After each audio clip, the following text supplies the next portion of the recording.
Absolutely, my dear. From now on, when you want to talk to me, you must address me as His Imperial Highness, the Grand Elector. And what about me, your wife? What am I called? Oh, for God's sake, Julie, you're only the Emperor's sister-in-law.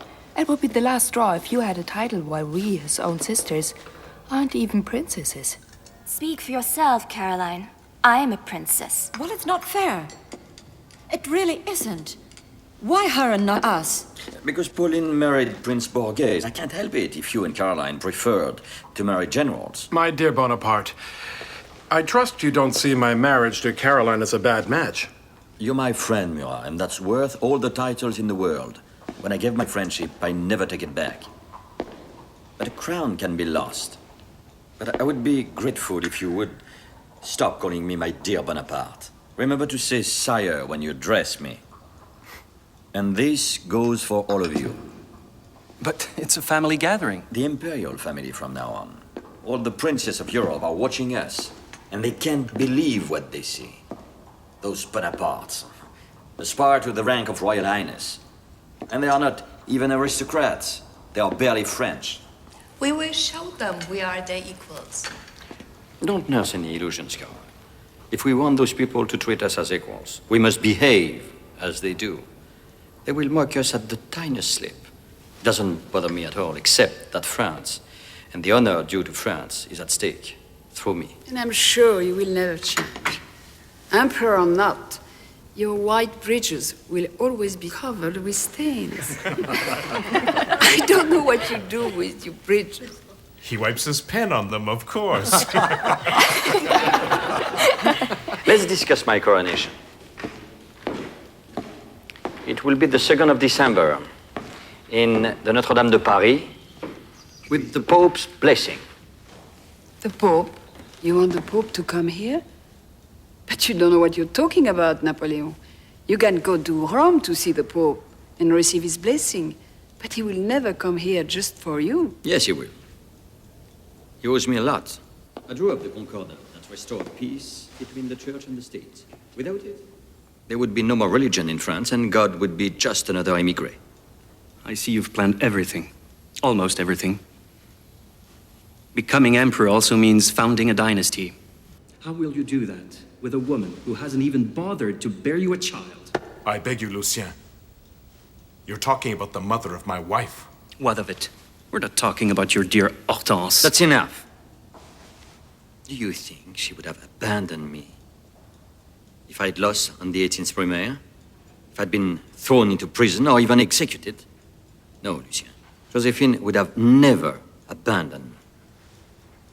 I've decided that she will be crowned with me. From now on, Josephine will not only be your daughter-in-law, she will be your empress. So please take note of it. It won't stop me thinking. You will think in silence. 2 paces behind her.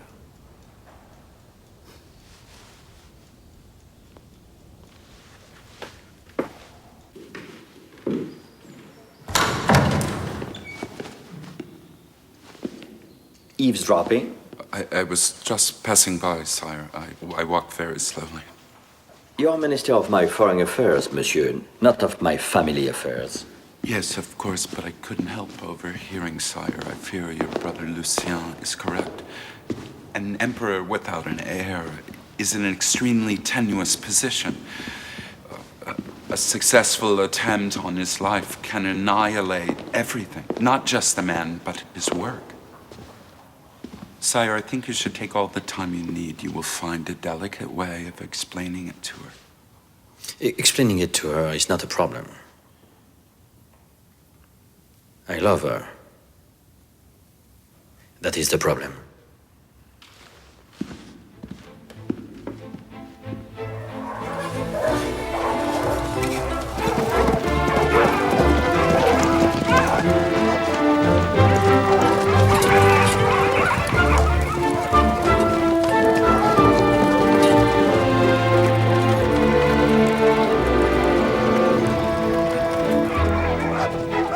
Namur. Perfect. The Pope will think we've run into him totally by chance. I cannot let him imagine that I would make an effort to meet him. I owe him no more respect than I do to any petty little king. The procession is coming, sire. Gentlemen, remember, we are out here hunting wolves.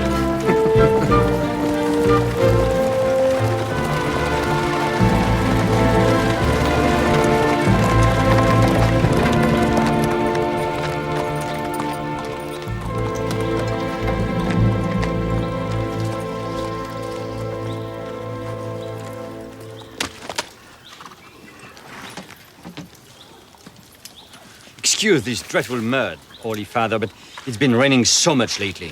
I've always wondered if the Pope, like his divine master, could walk on the water. I cannot, evidently. But I do have other powers. Such as crowning me emperor. Yes. And also marrying you. Marrying me? But I am married. During our long and tedious journey, one of my cardinals told me that you and the future empress have not been united before God. Well, that may be true, but our civil marriage is no less valid. To me, it is meaningless. But rest assured, I shall be delighted to bless your union before God. I have no intention of getting married a second time. Well, unfortunately, I cannot crown a man emperor who is living in a state of sin.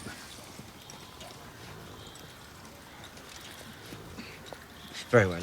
But a discreet ceremony without unnecessary witnesses. When one has the Pope as a witness, sire, no one else is necessary. Please, help you. Take my hand. Your shoulder. Yes.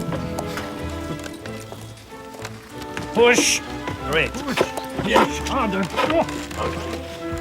Good, very good. Au revoir.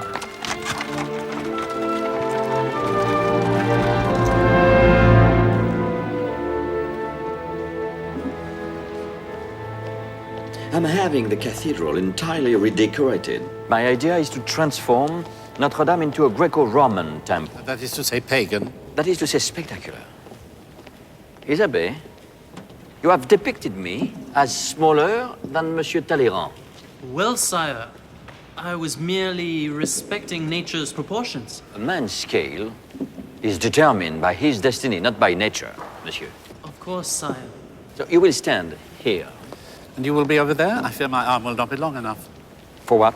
To put the crown on your head. It will not be necessary. I intend to crown myself.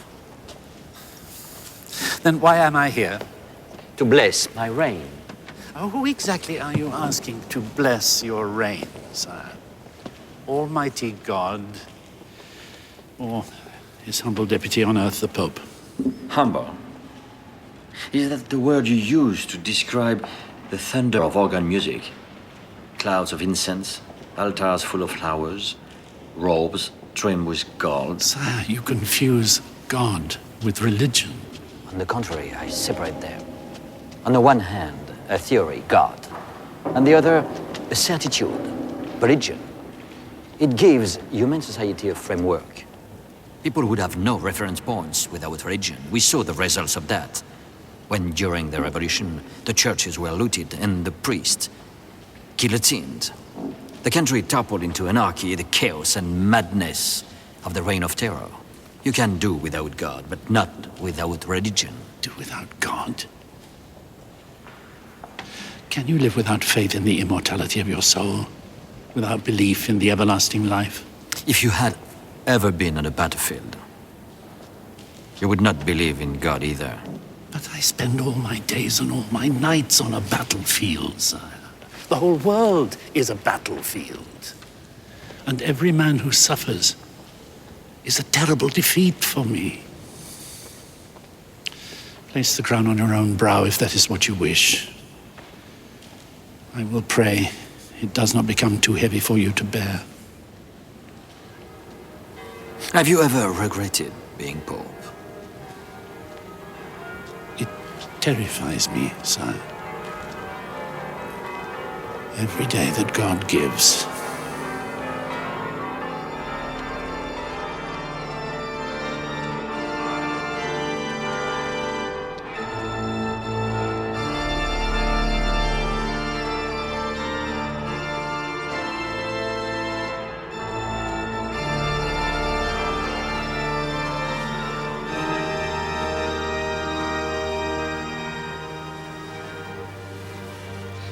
You may leave us.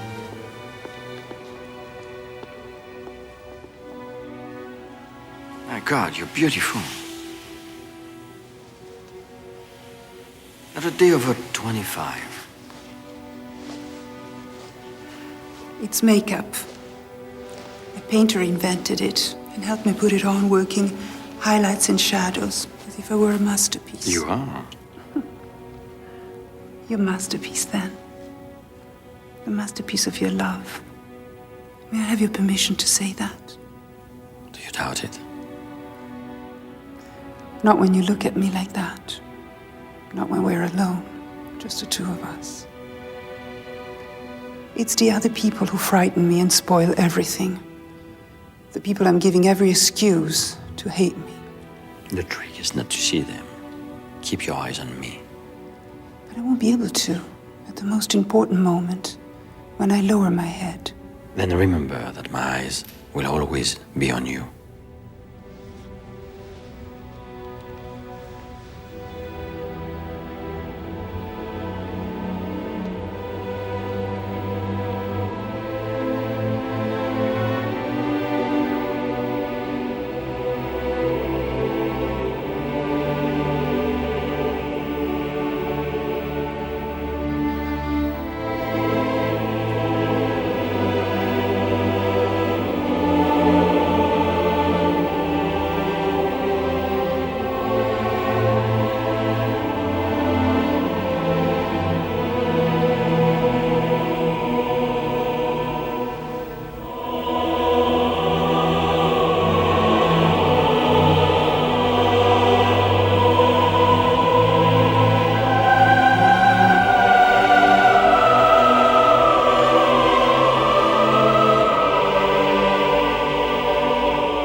You've captured the Pope perfectly.